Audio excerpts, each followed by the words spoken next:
Dear student, आपका राजनीतिक विज्ञान की ऑनलाइन क्लास में आपका हार्दिक स्वागत है।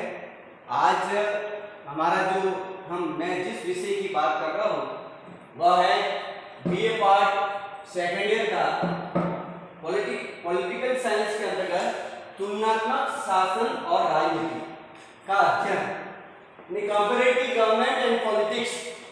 ये आपका जो है राजनीति विज्ञान का जो है फर्स्ट पेपर है। देखिए, पहले आपने बीए पार्ट फर्स्ट ईयर के अंतर्गत इंडियन पॉलिटिकल सिस्टम, भारतीय शासन व्यवस्था के बारे में अध्ययन किया और उसी का जो है फर्स्ट पेपर है पॉलिटिकल थ्योरी, राजनीतिक सिद्धांत। उसी प्रकार बीए पार्ट सेकेंड ईयर के अंतर्गत है आपका फर्स्ट पेपर है कंपैरेटिव गवर्नमेंट एंड पॉलिटिक्स, अर्थात तुलनात्मक शासन एवं राजनीति, और उसका जो सेकंड पेपर है वेस्टर्न थिंकर अर्थात पाश्चात्य राजनीतिक चिंतन।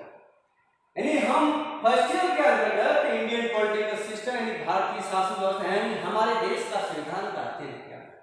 अब जो है वैसे ये तुलनात्मक शासन और राजनीति पॉलिटिकल साइंस का ही एक पार्ट है और राजनीति विज्ञान का विस्तार अधिक है और इसका विस्तार बहुत कम है। राजनीति विज्ञान के बाद पॉलिटिकल थ्योरी आई यानी राजनीति सिद्धांत है। अब जो है हम जिसका अध्ययन कर रहे हैं सिद्धांतों के रूप में, पहले क्या था सिर्फ हम राज्य और सरकार के रूप में अध्ययन कर सकते, अब हम जिसका अध्ययन कर रहे हैं कि वो एक औपचारिक संगठन तक सीमित नहीं है, अब इसका संगठन बहुत ज्यादा बढ़ गया है। अब जो है हमें बड़े स्तर पर, विश्व स्तर पर, अंतरराष्ट्रीय स्तर पर जो है हमें कहीं ना कहीं इस विज्ञान को हमें अध्ययन करना पड़ेगा। यानी हम विभिन्न देशों की सरकारों के बारे में, हमारे देश की सरकार नहीं, हमारे लोकतंत्र की बात नहीं, हमारी व्यवस्था की बात नहीं, हमारे देश की शासन व्यवस्था के बारे में बात नहीं, या हमारे औपचारिक अनौपचारिक संगठनों के बारे में बात नहीं। अब हमें जो है हमारा विस्तार, हमारे जो है हमारे ज्ञान को जो है एक बड़े लेवल के रूप में या एक बड़े सिलेबस के अकॉर्डिंग हमें अध्ययन करना पड़ेगा। यहाँ मैं जिस सब्जेक्ट की बात कर रहा हूँ या जिस टॉपिक की बात कर रहा हूँ वह है तुलनात्मक शासन और राजनीति। इसके अंतर्गत 5 देशों के बारे में अध्ययन कर रहे हैं। एक देश की बात नहीं, सिर्फ वो देश कौन से है आपका जो है इसके अंतर्गत इंग्लैंड हो गया। इंग्लैंड मतलब ब्रिटेन, जैसे आपको बहुत सारे नाम है इसके, जैसे इसके 7 प्रांत है, इंग्लैंड भी कह सकते हैं, ब्रिटेन भी कह सकते हैं, यूके यूनाइटेड किंगडम भी कह सकते हैं, और ब्रिटिश भी कह सकते हैं, ब्रिटिश साम्राज्य भी कह सकते हैं इसको। दूसरा जो है संयुक्त राज्य अमेरिका, संयुक्त राज्य अमेरिका। तीसरा देश हम तुलनात्मक शासन के अंदर अध्ययन कर रहे हैं वह है फ्रांस। फोर्थ है स्विट्जरलैंड, अर्थात हम स्विट्जरलैंड भी कह सकते हैं, इसका शॉर्टकट नाम है स्विट्जरलैंड, जिसको हम स्विट्जरलैंड भी कह सकते हैं, जो दुनिया का सरहद है। दुनिया के लोग वहां जाते हैं लेकिन वहां के लोग यहाँ नहीं आते। ये इनकी एक खासियत है, यानी प्रकृति का अनुभव, सुंदर दृश्य देखना है तो हम यहाँ जा सकते हैं। अर्थात ये इस देश के बारे में कहा जाता है, विद्वान कहता है कि अशांति के समुद्र में शांति का द्वीप है। चारों तरफ अशांति है, समुद्र है, बर्फ ही बर्फ है, लेकिन प्रकृति ने जिसको सरल बनाया है, एक अनुभव करती दी है, एक अनुभव उपहार दिया है, वो इसी देश को दिया गया है। इसलिए दुनिया इसकी ओर उन्मुख होती है लेकिन वो किसी दूसरी की तरफ उन्मुख नहीं होती है। इसलिए जो है इसका भी एक अध्ययन जो है हम किसके रूप में कर रहे हैं, तुलनात्मक शासन और राजनीति का।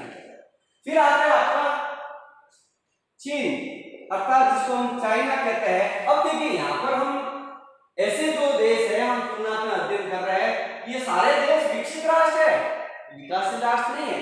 यानी वैसे हम इसको हम चाइना को मान सकते हैं, चीन को जो है एक एशिया महाद्वीप के रूप में उसका अध्ययन कह सकते हैं कि ये जो देश जो है एशिया महाद्वीप से है, ये विकसित राष्ट्र कैसे हो गया। ये तो पहले विकसित नहीं था, फिर अब जो है विकसित होके आज हम उसका अध्ययन कर रहे हैं। क्यों नहीं, हम एशिया देश में और भी बहुत सारे राष्ट्र थे, जापान भी था, कोरिया भी, दक्षिण कोरिया भी था, और भी बहुत सारे जो है एशियाई, दक्षिण एशियाई राष्ट्र भी थे, जिसको हम ये भी कह सकते हैं इसको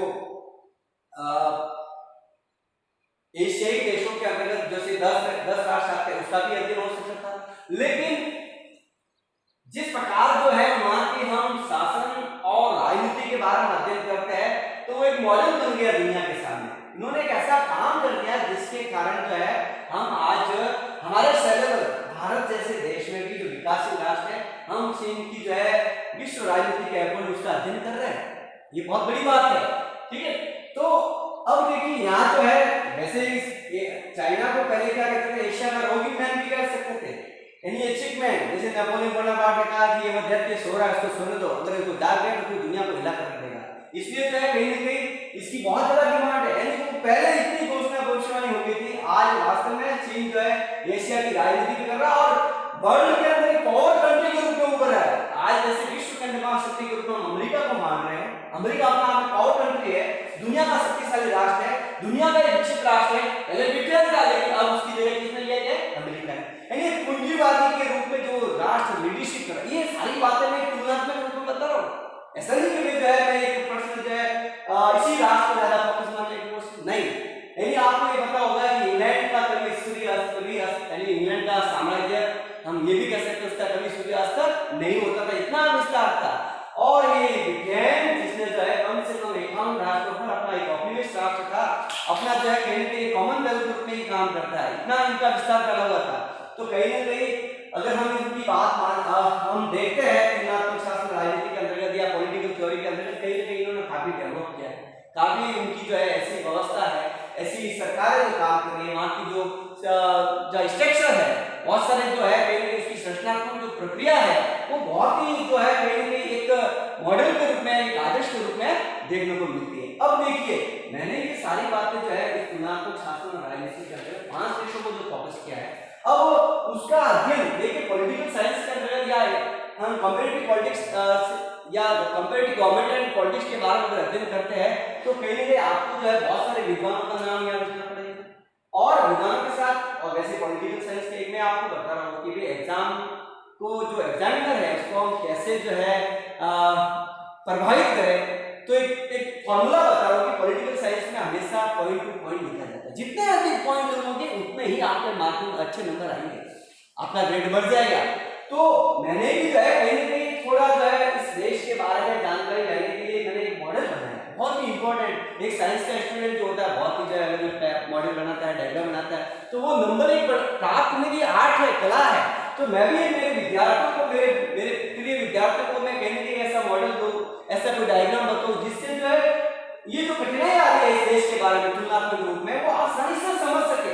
जैसे आपने इंडियन पॉलिटिकल सिस्टम में पढ़ा है कि प्रस्तावना के बारे में, यानी पूरे भारत के संविधान के बारे में, यानी उसकी संविधान सभा से लगाकर वो जितने भी जो उसके साथ प्रस्तावना हो या मौलिक अधिकार हो या नीति निर्देशक तत्व हो या सरकार के महत्वपूर्ण अंग कार्यपालिका व्यवस्था न्यायपालिका या जो अनौपचारिक संगठन की बात करता हूँ जैसे पॉलिटिकल पार्टी है या प्रेशर ग्रुप है, ये सारी बातें कहीं ना कहीं हमें जो है हम उसके बारे में अध्ययन करें। तो उसी प्रकार 3 देशों का अध्ययन हम कैसे करेंगे, यानी एक शॉर्टकट के रूप में जल्दी जो है कहीं ना कहीं ये जैसे आपके इस सब्जेक्ट के अंदर 5 यूनिट होती है, हर यूनिट के अंदर इनकी बहुत भूमिका मानी जाती है। अब मैं बता रहा हूँ आपको एक सामान्य वे में संक्षिप्त के रूप में कि भाई इस डायग्राम से क्या फायदा है, इसलिए मैंने जो है इस डायग्राम बनाने की जो है कोशिश की कि जिससे मेरे बच्चों को ज्यादा से ज्यादा फायदा मिले और पूरी यूनिट को फर्स्ट लगाकर 5 तक जो है आसानी से समझ सके। इसके लिए जो है मैंने पहली बात बताई कि भाई संविधान का अध्ययन कैसे, आप जो जैसे कॉन्स्टिट्यूशन पढ़ते हैं, संविधान पढ़ते हैं, संविधान होता है क्या, उसको किस प्रकार डिवाइडेशन करते हैं, किन किन देशों में किस प्रकार का संविधान काम करता है, ये बहुत ही इंपॉर्टेंट है। इसी कारण जो है मैं जैसे संविधान का अर्थ है, संविधान एक नियमों का संग्रह है, नियम होते हैं, गाइडलाइन होती है। बिना संविधान से कोई भी किसी देश के बारे में जानकारी प्राप्त नहीं हो सकती, नहीं किसी प्रकार का कानून फॉलो होता है। क्यों? क्योंकि इसके अंदर नियम होते हैं और हमारी आस्था उनसे जुड़ी होती है। और ये भी तो ये माना है कि संविधान राज्य की आत्मा है, यानी उसको महात्मा माना गया है, स्ट्रेट अर्थात कहीं ना कहीं इसकी बहुत बड़ी भूमिका है। संविधान के बारे में किसी हम राज्य या सरकार का अध्ययन नहीं कर सकते, सरकार भी गौण हो जाएगी क्योंकि उसके पास संविधान नहीं है, कानून नहीं है, नियम नहीं है, उसके पास ऐसा कोई गजट नहीं है, नोटिफिकेशन नहीं है। तो इसके लिए जो है ये संविधान हम उसको 3 भागों में विभाजित करते हैं, उत्पत्ति के आधार पर, कानून निर्माण की प्रक्रिया के आधार पर, संविधान संशोधन के आधार पर। अब देखिए ये उत्पत्ति कैसे हुई, निर्माण कैसे हुआ, जैसे कहते हैं कि राज्य की उत्पत्ति कैसे हुई, राज्य के बारे में बहुत सारे जो है सिद्धांत आते हैं कि भाई राज्य की उत्पत्ति देवी सिद्धांत से हुई है, या राज्य जो है अपना उसका निर्माण क्या है, विकासवादी के रूप में हुआ है, शक्ति के सिद्धांत के रूप में हुआ है, या जो राज्य कोई प्राकृतिक संस्था है या प्राकृतिक संस्था है, या राज्य जो है मार्क्सवादी की देन है या साम्यवादी, सारे में इस प्रकार की बातें जो दिमाग में आती है। उसी प्रकार संविधान के बारे में ये बात आती है कि संविधान का जो है मुझे किस तरह उत्पत्ति के आधार पर एक नेचुरल हम देखते हैं कि भाई इसका संविधान का जो है कैसे इस प्रकार का गठन हुआ, कैसे उसका प्रोसेस हुआ। कई ऐसे बताया गया कि इस उत्पत्ति का आधार हम दो भागों में बांटते हैं, विकसित और दूसरा निर्मित। विकसित का मतलब होता है वो पहले से उसका निर्माण हो गया, उसको किसी ने निर्माण नहीं किया गया। तो ऐसी बातें हम देखते हैं कि किस देश का संविधान विकसित है, डेवलप है, उसको किसी की दूसरों की जरूरत नहीं है। जैसे हमारे देश का संविधान जो है जो बनाया है, कहता है कि उधार लिया हुआ है, मांग मांग करके उसे संविधान का निर्माण किया है, लेकिन यहाँ उसको मांग मांग की जरूरत नहीं है, क्योंकि उसका जो पहले से जो है इस प्रकार का निर्माण हो गया है, सदियों पहले से। नो डाउट भारत का संविधान पहले से है, नियम कायदे सब कुछ थे, क्योंकि यहाँ पर जो राम राज्य की बात आती है, यहाँ पर आइडियल स्टेट की बात आती है, यहाँ वेलफेयर स्टेट की बात आती है। तो कहीं ना कहीं इस प्रकार की बातें वो अब मानते कि हम अंग्रेजों की गुलाम से भारत आजाद हो गया, तो अब जो हमें नई शुरू से हमें संविधान का निर्माण बनाना पड़ा।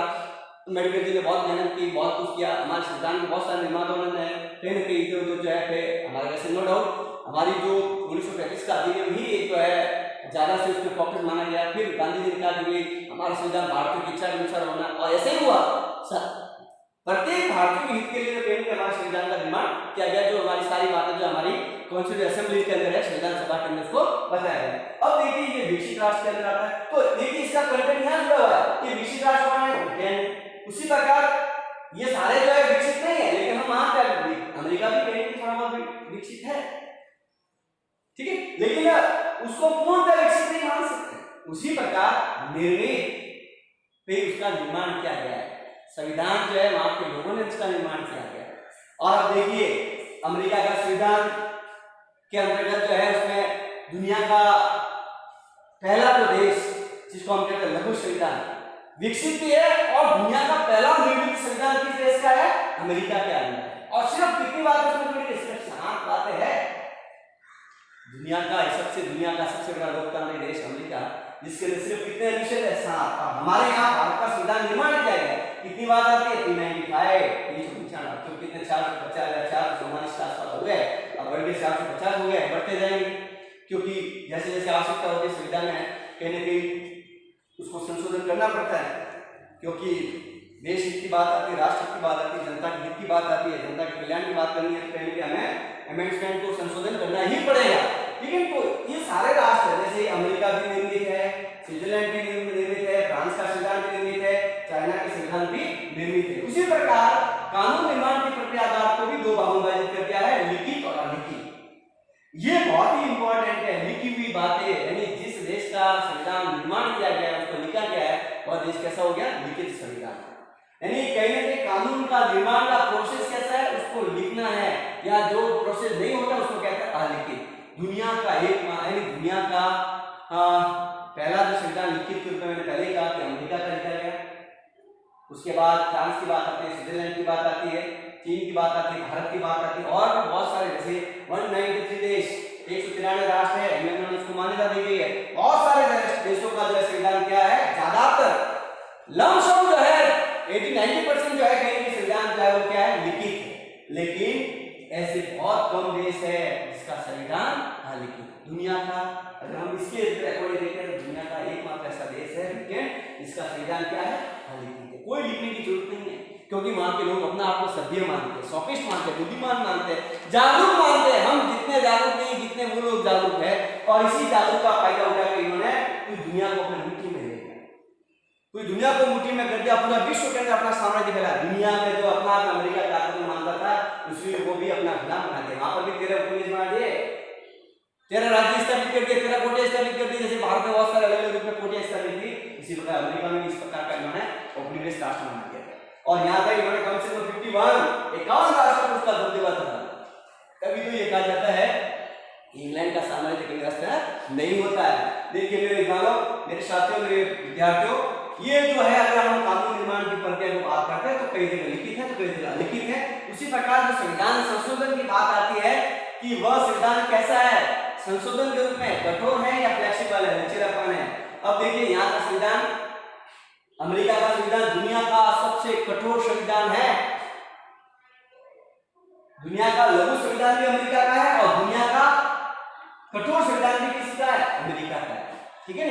और लचीलापन की बात करते हैं तो दुनिया का, जैसे भारत का संविधान दुनिया का सबसे बड़ा संविधान है, ध्यान रखना, दुनिया का सबसे बड़ा संविधान भारत का है, जो निर्माण किया गया, उसको लिखित के रूप में निर्माण हुआ है उसका, ठीक है। तो लचीलापन के रूप में जो है जिसकी बात करते हैं, ब्रिटेन दुनिया का एकमात्र जो संविधान है ब्रिटेन का, वो अपना आप फ्लेक्सिबल है। क्यों? क्योंकि वहां का संविधान नहीं है, कानून नहीं है, उसका निर्माण नहीं किया गया है, वो अपना आप विकसित है, उसको तो फिर तो फिर उसका संविधान कैसे होगा, लचीलापन भी होगा। क्योंकि ये वहाँ की जो देश मैं बता रहा हूँ आपको, ब्रिटेन जो है, ब्रिटेन का संविधान एक संसदीय पद्धति के आधार पर है। जब ये सारी बातें पढ़े तो समझ में आ जाएगी कि पद्धति कैसी है, व्यवस्था कैसी है। तो ये हम देखते हैं कि वहाँ की जो संसद है के बारे में डी लॉ में कहता है कि parliament can expect a man women women a man. British की संसद सब कुछ कर सकती है लेकिन स्त्री को पुरुष, पुरुष को स्त्री नहीं बना सकती, ये उसकी खासियत है। यानी रात को जब 12-1 देश हित की बात आती है, राष्ट्र हित की बात आती है, प्रजा हित की बात आती है या लोक कल्याण करने की बात आती है, तो आपको एक जो है संसद के दरवाजे वो जो लॉक लगा उसको खोल कर भी वहाँ काम अमेंडमेंट कर सकते हैं, संशोधन कर सकते हैं। ये अधिकार किस देश को है, सिर्फ ब्रिटेन को, क्योंकि संसदीय पद्धति की जो जननी है वो ब्रिटेन है, ब्रिटेन को माना गया, संस्था को माना गया। जैसे संविधानों का जनक भी जो है अमेरिका को मानते हैं, उसी प्रकार ब्रिटेन को भी मानते हैं। बहुत सारी पद्धतियों का जनक कौन है, ब्रिटेन। सारी कई पद्धतियां जो है ब्रिटेन से हुई है, शुरुआत वहां से हुई है। तो ये सारी बातें जो है हम देखते हैं कि संविधान का जो अध्ययन है उसको हमें 3 प्रकार के विभाग से बांटते हैं। ये सारी बातें कहीं ना कहीं जुड़ी हुई है, फर्स्ट में से जुड़ी हुई है। कई ऐसी बातें उसके विभिन्न देशों के संविधान की विशेषताओं के, जैसे पहली विशेषता हुई कि किस देश का संविधान लिखित है, उसी प्रकार के देश का संविधान लिखित है, किस देश का संविधान कठोर है। तो ये विशेषताओं के अंदर भी पॉइंट आता है। अब ये तो मैंने बताया संविधान को। अब दूसरी बात आती है कि सबसे अगर हमारा तुलनात्मक रूप में किसी देश की शासन और राजनीति के बारे में अध्ययन करना है तो आपका मुख्य जो फोकस होगा, पाठ होगा, विषय होगा, जो अध्याय होगा वह है सरकार के महत्वपूर्ण अंग के अंदर हम देखते हैं कि भाई सरकार कितने रूप में काम करती है। तो सरकार 3 तरह से काम करती है, कार्यपालिका, व्यवस्थापिका और न्यायपालिका। ये सब आप भी जानते हैं, आपने इंडियन पढ़ा, आपने जो है फर्स्ट ईयर में भी पढ़ा है। लेकिन यहाँ जो है सिस्टम अलग है। हम जिस कार्यपालिका की बात कर रहे हैं वो इतना आपके यूनिट है, पूरी यूनिट है, पूरा डिपेंड जो है आपके फर्स्ट के अंदर। जैसे मैंने बताया तुलनात्मक शासन राजनीति का संविधानवाद से क्या अभिप्राय है कि उसके बाद संविधान की उत्पत्ति मार्क्सवाद के आधार पर किस तरह हुई है, उदारवाद के रूप में किस तरह हुई है। तो उसी प्रकार सेकंड यूनिट के अंदर आप और फर्स्ट यूनिट में विशेषता है, सभी देशों की विशेषता आपके एक एक विशेषता इंपॉर्टेंट क्वेश्चन बनती है। हर आप ये मत देखना है कि जो है एक यूनिट पूरी कर ली और सारे क्वेश्चन आ गए, नहीं, आपको प्रत्येक यूनिट को पढ़ना पड़ेगा, प्रत्येक टॉपिक को पढ़ना पड़ेगा। क्यों? क्योंकि उसका जो है क्वेश्चन कैसे बनता है, 2 नंबर का भी बनता है, आपका 7 नंबर का भी बनता है, बड़ा क्वेश्चन भी बनता है। कौन किस टॉपिक से किस तरह का क्वेश्चन इंपॉर्टेंट बने कोई कह नहीं सकते। इसलिए प्रत्येक यूनिट के अंदर जो भी टॉपिक आते हैं, जो भी विषय आते हैं, हमारी कोशिश है कि हर यूनिट के अंदर जो भी टॉपिक है आपको बताने की कोशिश। नो डाउट डरने की जरूरत है, आपका पूरा सिलेबस होगा क्योंकि मैं आपके साथ हूं, क्योंकि मैंने इस प्रकार का डायग्राम बनाया आपके लिए। ये बहुत इंपॉर्टेंट, आपको जो है ये सारी बातें कहने में आपके सिलेबस से जुड़ी हुई है, आपके टॉपिक से जुड़ी हुई है, इसलिए मैंने फोकस किया कि ये डायग्राम बहुत ही जरूरी है। इसलिए जो है इस कार्यपालिका को मैंने बताने की कोशिश ये की क्योंकि आपको तो ये पता है कि कार्यपालिका में क्या आता है, कि राष्ट्रपति आता है, राष्ट्रपति आता है या राज्यपाल आएगा या जो है अधिकारी तंत्र आता है। लेकिन अब आपको देखना है कि कार्यपालिका के अंदर कार्यपालिका तो कई नामों से जानते हैं, सिर्फ कार्यपालिका से संबंध नहीं है। कार्यपालिका हर देश में अलग-अलग काम करती है कि किस देश की कार्यपालिका नाम मात्र की है या राष्ट्रीय कार्यपालिका। जैसे भारत की जो कार्यपालिका कैसी है, नाम मात्र की है, औपचारिक है, संवैधानिक है, क्योंकि यहाँ का राष्ट्रपति गणतंत्र के रूप में काम करता है, वंशानुगत के रूप में नहीं, यहाँ राजतंत्र नहीं है, यहाँ पर क्या है, गणतंत्र है। तो वहां का राष्ट्रपति, और जैसे आपको ये पता होगा कि जिस देश के अंतर्गत जहां संसदीय पद्धति है, जिस देश के अंतर्गत जहां संसदीय पद्धति होती है तो वहां पर लिखा जाता है कि हेड ऑफ गवर्नमेंट और हेड ऑफ स्टेट और हेड ऑफ गवर्नमेंट, यानी राज्य का मुखिया होगा राष्ट्रपति और सरकार का प्रधान होगा प्रधानमंत्री। तो वहां पर जो संसदीय पद्धति में अपना आगे पावरफुल कौन होता है, प्रधानमंत्री होता है, और राष्ट्रपति सिर्फ क्या होता है, नाम मात्र होता है, रबड़ की मार होती है, सिर्फ स्टोन लगाने की कोशिश करता है, उसके पास कोई राइट नहीं है, कोई अधिकार नहीं है। हाँ, कई मामलों में जो है इमरजेंसी की बात आती है, आपातकाल की बात आती है, तो उसके पास बहुत सारे पावर हो जाते हैं और राष्ट्रपति से प्रधानमंत्री से ज्यादा अपने आप में ताकतवर हो जाता है। लेकिन हमारे देश में क्या है, संसदीय पद्धति है, यहाँ राज्य का मुख्य नाम मात्र का होता है और सरकार का जो प्रधान होता है वो प्रधानमंत्री होता है। सारी शक्तियां उसके रूप में होती है क्योंकि वो मंत्रिपरिषद का प्रधान है। यानी व्यक्तिगत रूप में मंत्रिपरिषद जो है कार्यपालिका के प्रति उत्तरदायी होती है, लेकिन सामूहिक रूप से किसके प्रति उत्तरदायी होती है, लोकसभा के पास। क्यों कि लोकसभा का नेता कौन होता है, लोकसभा का नेता कौन होता है, प्रधानमंत्री होता है। इसलिए अपना आप में जो पद कौन हो गया, प्रधानमंत्री, मंत्रियों का प्रधान प्रधानमंत्री। तो आप देखिए कार्यपालिका को विभिन्न नाम से जाना जाता है कि नाम मात्र की कार्यपालिका या वास्तविक कार्यपालिका या राजनीतिक या स्थायी कार्यपालिका। भारत की बात बता दी मैंने, और भी बहुत सारे देशों की बात आती है, लेकिन ज्यादातर हम नाम मात्र की वास्तविक कार्यपालिका जो है भारत की बात में बताते हैं। और जब मान लीजिए राजतंत्र की बात आ गई तो नाम मात्र भी है और राजतंत्र और संवैधानिक कार्यपालिका के रूप में किस देश की कार्यपालिका काम करेगी, ब्रिटेन की, क्योंकि ब्रिटेन का राजतंत्र है। वहाँ राजा यानी सम्राट या राजतंत्र की बात आती है, वहां पर राष्ट्रपति की बात यानी काम तो उसी तरह का होता है, राष्ट्रपति की तरह। ऐसा मत समझना कि आपने जो है कि वहां पर राष्ट्रपति होता है, ऐसे उसका एक रूप है, एक उसका जो एक प्रतिछाया है, क्योंकि वो काम किस तरह कर रहा है, नाम की बात राष्ट्रपति क्या कर रहा है, नाम मात्र रूप में कर रहा है, वास्तविक कार्यपालिका रूप में नहीं कर रहा। हाँ, ये नहीं कि भाई जो पीढ़ी दर पीढ़ी रूप में काम कर रहा है, क्योंकि वहां पर ब्रिटेन के अंदर क्या राजा का बेटा राजा ही बनेगा, यानी Elizabeth first, Elizabeth second, Elizabeth third, ये सिस्टम जो है ब्रिटेन के अंदर है। लेकिन भारत के अंदर ऐसा नहीं, यहाँ पर तो क्या होता है, चुनाव होता है अप्रत्यक्ष रूप से एक संसदीय मत प्रणाली से, और संसद के दोनों सदन मिलकर उसका चुनाव करते हैं। लेकिन वहां पर ऐसा सिस्टम नहीं है, क्योंकि वहां पर तो राजा का बेटा ही राजा बनेगा, राजकुमार जो वही बनेगा जो उस वंश से जुड़ा हुआ है। तो यहाँ मैंने देखा कि कार्यपालिका भी नाम से जानते हैं कि नाम मात्र की है या राजतंत्र संवैधानिक रूप में काम करे। दूसरी तरफ राजनीतिक स्थायी कार्यपालिका, ये बहुत ही इंपॉर्टेंट है। दुनिया के अंदर जैसे अमेरिका का जो राष्ट्रपति होता है, कहते हैं कि अमेरिकी president secular in the world, दुनिया का सबसे शक्तिशाली राष्ट्रपति का पद है वो है अमेरिका का। अगर हम ये भी कहते हैं कि दुनिया का एक सबसे शक्तिशाली जो जिस देश का प्रधानमंत्री होता है वो ब्रिटेन का होता है। सबसे पावरफुल जो है प्रधानमंत्री किस देश का होता है, ब्रिटेन का होता है। सबसे पावरफुल शक्तिशाली राष्ट्रपति होता है किस देश का होता है, अमेरिका का होता है, क्योंकि वहां की कार्यपालिका किस तरह काम करते हैं, स्थायी कार्यपालिका होती है। कोई उसको हटा नहीं सकती है, कोई उसको चैलेंज नहीं कर सकती कि आपको जब उसके विरुद्ध अविश्वास प्रस्ताव पड़ जाएगा, आपके विरुद्ध ये प्रकार की कार्य हो जाएगी, नहीं, वो नहीं कर सकता। जब तक उसका कार्यकाल, अमेरिकी राष्ट्रपति का कार्यकाल 4 वर्ष का होता है। कितना वर्ष का होता है, हमारे राष्ट्रपति, हमारे देश के राष्ट्रपति का कार्यकाल कितने साल का होता है, 5 साल का होता है। यहाँ तो जो है कहीं ना कहीं न्यायपालिका उसके विरुद्ध जो है कहीं ना कहीं अविश्वास प्रस्ताव ले सकती है, कुछ भी एक्शन ले सकती है, ठीक है, या संसद ले सकती है। लेकिन यहाँ ऐसा सिस्टम, अमेरिकी कांग्रेस, जैसे अमेरिकी संसद को कांग्रेस कहा जाता है, कांग्रेस के पास इतना अधिकार नहीं कि अमेरिका राष्ट्रपति के विरुद्ध कोई एक्शन ले, नहीं, कोई राइट नहीं है। हाँ, ये हो सकता है कि कई बार है, अभी जैसे डोनाल्ड ट्रंप की बात आती है, बिल क्लिंटन की बात आती है, या और भी बहुत सारे जो है प्रेसिडेंट के विरुद्ध जो है इस प्रकार का उत्साह पारित हो गया था, लेकिन वो लागू पूर्णतया नहीं हुआ था, इन्होंने कहीं इस्तीफा दे दिया है, क्योंकि बाकी कार्यपालिका कैसी है, स्थायी है और औपचारिक प्रधान है। यानी औपचारिक का मतलब है कि उसको जो अधिकार दिया गया है, कानूनी तौर पर अधिकार दिया गया है, इस प्रकार की कार्यपालिका का काम करती है, अमेरिका का काम करती है। उसी प्रकार संसदीय कार्यपालिका है या देशात्मक कार्यपालिका। ब्रिटेन की कार्यपालिका कैसी है, संसदीय है, वहां की जो है एक संसद के रूप में काम करती है। अर्थात जिस देश और संसदीय पद्धति की विशेषता होती है कि वहां का जो हेड ऑफ स्टेट होता है वो राष्ट्रपति होता है, और हेड ऑफ गवर्नमेंट होता है वो प्रधानमंत्री होता है। यानी वहां का या सम्राट या राजा होगा वो नाम मात्र का होगा, और वास्तविक शक्ति प्रधानमंत्री के पास होगी। क्यों, क्योंकि मंत्रिपरिषद का प्रधान कौन है, प्रधानमंत्री। इसलिए तो सरकार का मुखिया कौन है, प्रधानमंत्री, न कि राष्ट्रपति। ध्यान रखना, बहुत इंपॉर्टेंट बात है। तो संसदीय पद्धति कहां पर है, ब्रिटेन में है, यहाँ कहीं संसदीय पद्धति नहीं है। हाँ, आपको देखा होगा कि फ्रांस के अंतर्गत है, यहाँ फ्रांस के अंदर संसदीय पद्धति भी है और अध्यक्षात्मक पद्धति भी, यहाँ राष्ट्रपति भी है, प्रधानमंत्री भी है, ध्यान रखना है। और कई बार ये अतिशयोक्ति की बात नहीं है, फ्रांस का राष्ट्रपति दुनिया का कई बार इमरजेंसी की बात आती है तो अपना अमेरिका से भी ज्यादा ताकतवर हो जाता है। मैंने कहा कि दुनिया का सबसे शक्तिशाली राष्ट्रपति जो है किस देश का होता है, अमेरिका का होता है। नहीं, फ्रांस का राष्ट्रपति अपना आप में कमजोर नहीं है, ध्यान रखना, उसके पास बहुत सारे पावर है। जितना पावर प्रधानमंत्री के पावर दोनों के पास है, प्रधानमंत्री के पास भी है और राष्ट्रपति, क्योंकि यहाँ पर संसदीय पद्धति भी है, संसदीय कार्यपालिका भी काम करे और अध्यक्षात्मक कार्यपालिका भी।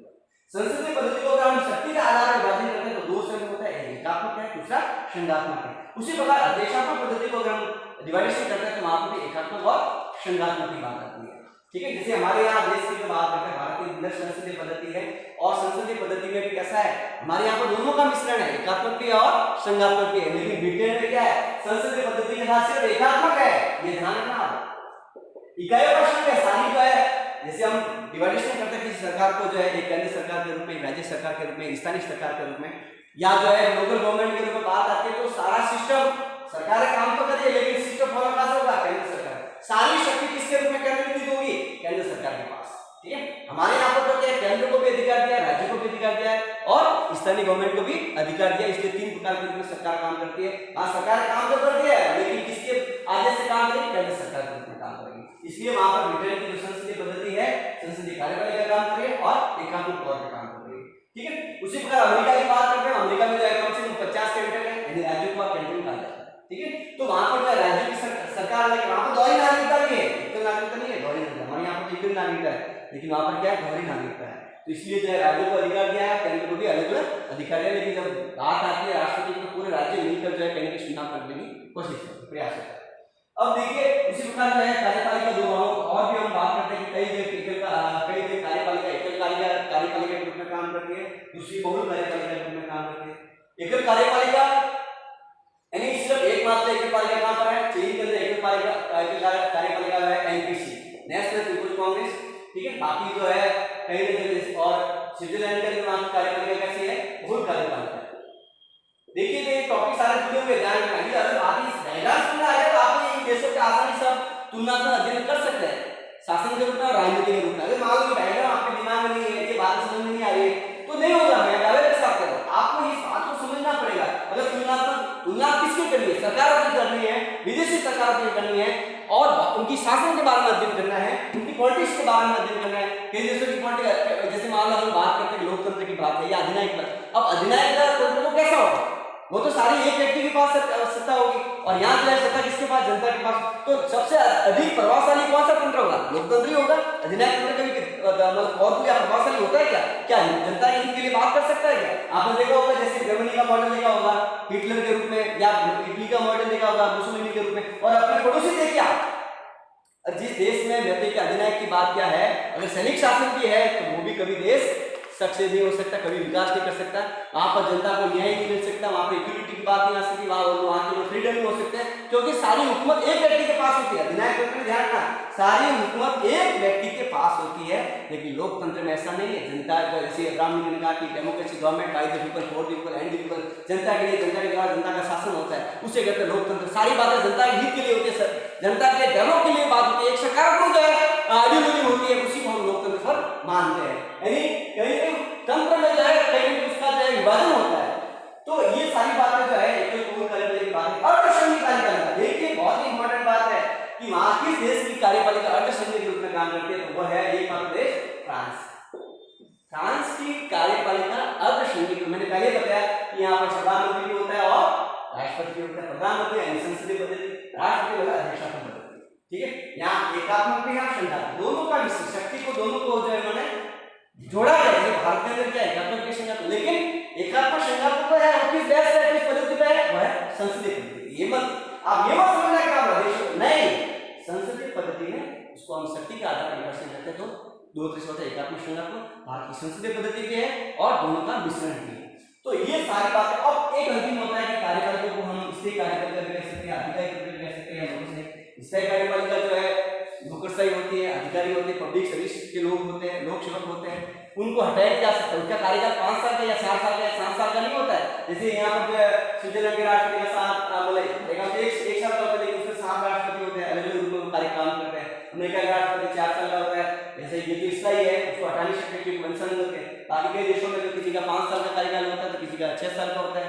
तो ये जो है नौकरशाही होते हैं, जो अधिकारी तंत्र होते हैं, ब्यूरोक्रेसी के लोग आते हैं जो ब्यूरोक्रेट के रूप में है, या जो है लाल पिताश्री के रूप में काम करते हैं, उसका कार्यकाल कभी भी 2 साल, 4 साल, 5 साल नहीं होता, उसका कार्यकाल स्थायी होता है। उसी प्रकार अब देखिए मैंने ये कार्यपालिका होगी, उसके बाद व्यवस्थापिका को हम विधायिका भी कह सकते हैं, व्यवस्थापिका को हम विधानमंडल के रूप में मान सकते हैं।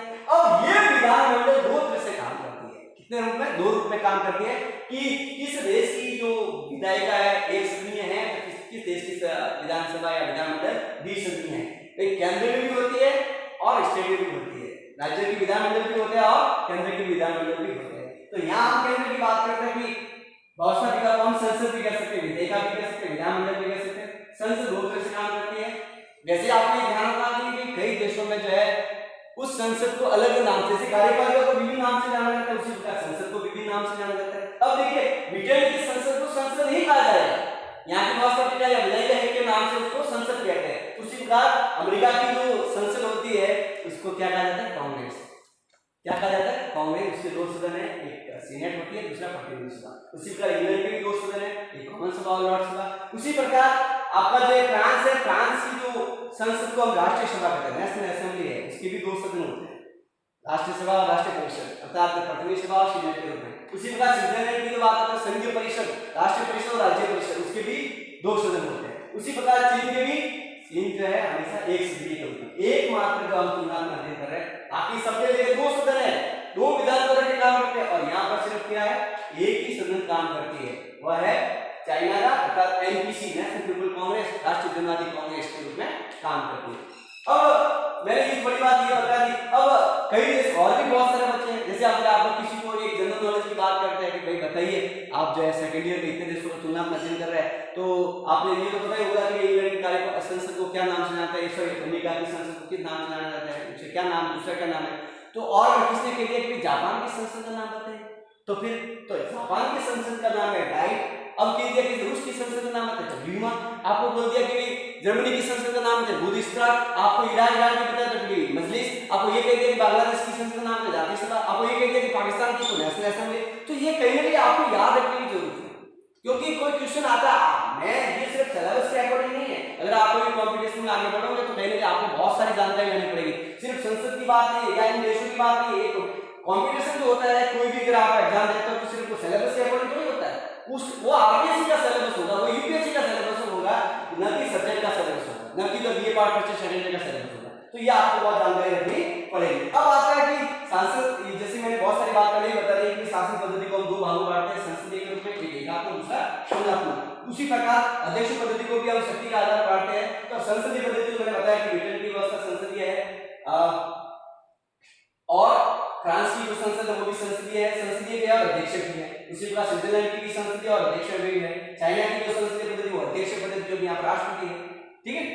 संसदीय भी और अध्यक्ष दोनों है, प्रधानमंत्री भी और राष्ट्रपति, लेकिन ताकतवर कौन है, राष्ट्रपति है। तो अगर शक्ति का विभाजन करना है तो ब्रिटेन की संसदीय पद्धति है, लेकिन एकात्मक है, संघात्मक नहीं है, ठीक है। भारत की जो संसदीय पद्धति है एकात्मक भी है और संघात्मक भी है। उसी प्रकार अमेरिका की अध्यक्ष पद्धति है, संघात्मक है, एकात्मक नहीं है।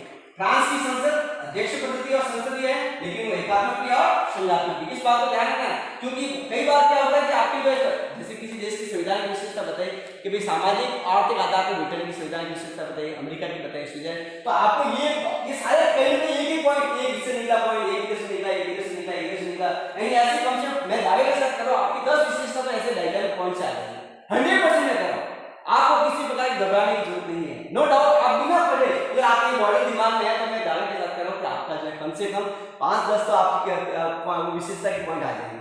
उसी प्रकार जैसे मैंने ये बताया कि ये सारा जो ये सारी बातें फॉर्मल के रूप में बात करती है। अब देखिए मैंने बताया कि शासन अगर हम ट्रेडिशनल के रूप में बात करते हैं, जैसे प्लेटो ने भी अलग अलग जो है तुलना, जैसे आपको पता होगा तुलना में शासन राजनीति का जनक कौन है, अरस्तु है। अरस्तु क्यों कहा जाता है, क्योंकि अरस्तु ने 158 देशों का तुलनात्मक अध्ययन किया। 158 अपनी पुस्तक दी पॉलिटिक्स यानी 7 अध्याय के अंदर उसने काफी कुछ बताया, और उसका डायग्राम बनाया। सब डायग्राम में बात करता हूं तो ये बात आती है इस तरह की कि भी यहाँ जैसे क्या आ गया, जैसे राजतंत्र है या अभिजातंत्र है या लोकतंत्र है। राजतंत्र का मतलब एक व्यक्ति का शासन, अभिजातंत्र का मतलब होता है बहुत सारे गिने चुने लोगों का शासन, लोकतंत्र का मतलब बहुत सारे लोगों का शासन। ये एक उन्होंने एक शुद्ध रूप में बात करते हैं। अगर उसका विशुद्ध हो जाता है रूप तो वो एक क्या हो जाता है, निरंकुश हो जाता है। अगर वो अभिजात भीड़तंत्र कुलीतंत्र हो जाता है, वही लोकतंत्र अपना में भीड़तंत्र हो जाता है। तो ये सारी बातें जो है कहीं ना कहीं ट्रेडिशनल के रूप में अगर किसी शासन की बात बताते हैं, उसी प्रकार जैसे प्लेटो जो है एक प्रथम राष्ट्रीय के रूप में बात करते हैं, उसकी पुस्तक रिपब्लिक के अंदर बताया कि भाई कौन सा वर्ग, यानी 3 भागों में विभाजित किया उन्होंने भी राज्य को, एक राष्ट्रीय वर्ग के रूप में, एक उत्पादक के वर्ग में, दूसरा सैनिक वर्ग के रूप में। उसी प्रकार अरस्तु ने भी इस प्रकार डायग्राम बनाने की कोशिश की, इसलिए जो है अरस्तु को जो है तुलनात्मक शासन राजनीति का जनक भी कहा जाता है। उसी प्रकार जो है अगर हम दलीय व्यवस्था की बात करते हैं, दलीय व्यवस्था अपना आपका लोकशाही संगठन है। हमारे यहाँ टॉपिक दल व्यवस्था भी है और प्रेजेंट ग्रुप के दबाव समूह भी है। अब लोकशाही संगठन की बात